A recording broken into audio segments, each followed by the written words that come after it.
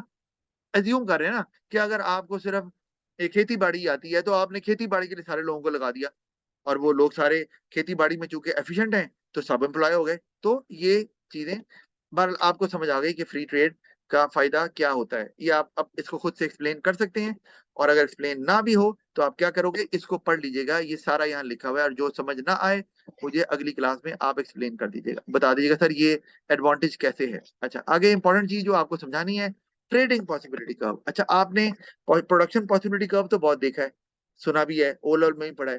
Trading possibility curve को भी देख रहे हैं कि ये क्या बला होती है। अच्छा ट्रेडिंग पॉसिबिलिटी कर्व आपने ये समझना है कि ये बताता है, जिस तरह प्रोडक्शन पॉसिबिलिटी कर्व क्या बताती है कि कितनी पॉसिबिलिटी है कि एक कंट्री कितनी चीजें बना सकता है उन दो प्रोडक्ट्स की जो उन्होंने एक्स एक्सिस और वाई एक्सिस पे लिए हुए हैं, मैक्सिमम कितने बना सकता है। ट्रेडिंग पॉसिबिलिटी कर्व ये कहता है कि एक कंट्री के लोग कितनी ज्यादा चीजें कंज्यूम कर सकते हैं थ्रू ट्रेड एंड स्पेशलाइजेशन।